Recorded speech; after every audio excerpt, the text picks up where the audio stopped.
Barcelona ਵਿੱਚ ਇੱਕ plus ਹੈ ਜਿਹਨੂੰ ਤਿੰਨ ਚਿਮਨੀਆਂ ਦਾ ਪਲੱਸ ਕਿਹਾ ਜਾਂਦਾ ਹੈ। ਉਹਦੇ ਵਿੱਚ ਰੀਸੈਂਟਲੀ ਪਾਕ ਫੈਡਰੇਸ਼ਨ ਨੇ ਨਾ ਜਸ਼ਨੀ ਆਜ਼ਾਦੀ ਦਾ ਇੱਕ ਪ੍ਰੋਗਰਾਮ ਕੀਤਾ ਤੇ ਮੇਰੀ ਬੇਟੀ ਉਹਦੇ ਨਾਲ ਮੈਨੂੰ ਨਾ ਜਾਣ ਦਾ ਜ਼ਰਾ ਇਤਫਾਕ ਹੋਇਆ। ਛੋਟੀ ਸੀ, ਮੈਂ ਚਲੋ ਆਪਣੇ ਕਲਚਰ ਨਾਲ ਟੱਚ 'ਚ ਰਵੇ ਤੇ ਉਹਦੇ ਵਾਸਤੇ ਮੈਂ ਇਹਨੂੰ ਉਸ ਪ੍ਰੋਗਰਾਮ ਤੇ ਲੈ ਕੇ ਗਿਆ। ਲੇਕਿਨ ਉਸ ਪ੍ਰੋਗਰਾਮ ਤੇ ਜਾ ਕੇ ਜਿੱਥੇ ਮੈਂ ਉਹਨਾਂ ਨੂੰ ਸਰਾਹਾਂਗਾ ਪਾਕ ਫੈਡਰੇਸ਼ਨ ਵਾਲਿਆਂ ਨੂੰ ਕਿ ਉਹਨਾਂ ਨੇ ਬੜਾ ਅੱਛਾ ਪ੍ਰੋਗਰਾਮ ਆਰਗੇਨਾਈਜ਼ ਕੀਤਾ।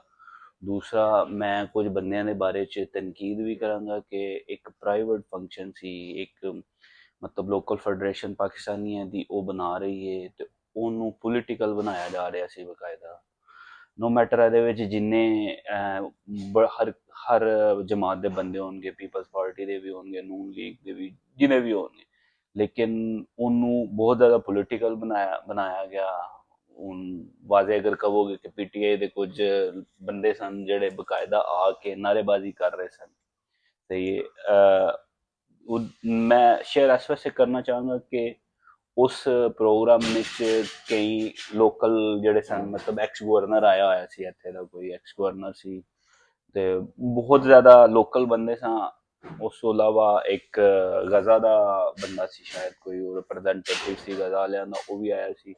ਤੁਸੀਂ ਇੱਕ ਪ੍ਰਾਈਵੇਟ ਫੰਕਸ਼ਨ ਨੂੰ ਪੋਲੀਟੀਸਾਈਜ਼ ਕਰ ਰਹੇ ਹੋ। ਕੌਮੀ ਫੰਕਸ਼ਨ ਕੌਮੀ ਫੰਕਸ਼ਨ ਹੈ ਇੱਕ, ਮਤਲਬ ਲੇਕਿਨ ਇੱਕ ਪ੍ਰਾਈਵੇਟ ਆਰਗੇਨਾਈਜੇਸ਼ਨ ਕਰ ਰਹੀ ਹੈ ਹਾਂ ਨਾ। ਬਿਲਕੁਲ ਸਹੀ। ਜੇ ਅਗਰ ਤੁਸੀਂ ਆ ਕੇ ਇhtਜਾਜ ਕਰਨਾ ਚਾਹੁੰਦੇ ਹੋ, ਜੋ ਵੀ ਕਰਨਾ ਚਾਹੁੰਦੇ ਹੋ, ਤੁਸੀਂ ਜਿਹੜਾ ਉਹਦਾ ਕੌਂਸੂਲੇਟ ਨੇ ਜਿਹੜਾ ਪ੍ਰੋਗਰਾਮ ਕੀਤਾ ਸੀ, ਤੁਸੀਂ ਜਾ ਕੇ ਉਹਦੇ ਵਿੱਚ ਜਾ ਕੇ ਨਾਅਰੇ ਲਾਓ, ਜੋ ਮਰਜ਼ੀ ਕਰੋ, ਲੇਕਿਨ ਇੱਕ ਨਹੀਂ ਅਦਾਰਾ ਅਗਰ ਇhtਜਾਜ ਕਰਨਾ ਤਾਂ ਉਹਦਾ ਇੱਕ ਦੇਖੋ ਪਰਮਿਸ਼ਨ ਲਓ ਕਿਸੇ ਵੀ ਹਾਂਜੀ ਜਗ੍ਹਾ ਤੇ ਪਲੱਸ ਦੁਨੀਆ 'ਚ ਲੈ ਲਓ, ਹਾਂਜੀ ਜਿੱਥੇ ਮਰਜ਼ੀ ਲੈ ਲਓ, ਹਾਂਜੀ ਉੱਥੇ ਇhtਜਾਜ ਕਰੋ, ਇੱਕ ਵੱਖਰੀ ਚੀਜ਼। ਤੇ ਬਿਲਕੁਲ ਇਹੀ ਚੀਜ਼ ਸੀ ਕਿ ਮੈਂ ਸਿਰਫ ਇਹ ਵੀਡੀਓ ਇਸ ਵਾਸਤੇ ਸਪੈਸ਼ਲੀ ਬਣਾ ਰਿਹਾ ਕਿ ਖੁਦਾਰਾ ਜਦੋਂ ਵੀ ਕੋਈ ਇਸ ਤਰ੍ਹਾਂ ਦਾ ਕੌਮੀ ਪ੍ਰੋਗਰਾਮ ਹੋਵੇ ਤੇ ਉਹਦੇ ਵਿੱਚ ਉਹਨੂੰ ਪੋਲੀਟੀਸਾਈਜ਼ ਕਰਨ ਤੋਂ ਇਗਨੋਰ ਕਰੋ, ਕਿਉਂਕਿ ਸਿਰਫ ਤੁਸੀਂ ਪੋਲੀਟੀਸਾਈਜ਼ ਕਰ ਰਹੇ ਹੁੰਦੇ ਹੋ, ਉਹਦੇ 'ਚ ਫੈਮਲੀਆਂ ਆਈਆਂ ਹੁੰਦੀਆਂ ਨੇ, ਬੱਚੇ ਆਏ ਹੁੰਦੇ ਨੇ, ਉਹ ਇੱਥੇ ਪੈਦਾ ਹੋਏ ਨੇ, ਉਹਨਾਂ ਨੂੰ ਆਪਣਾ ਕਲਚਰ ਕਾਈਂਡਲੀ ਨਾ ਸਿਖਾਓ। ਤੁਹਾਡੀ ਮਿਹਰਬਾਨੀ।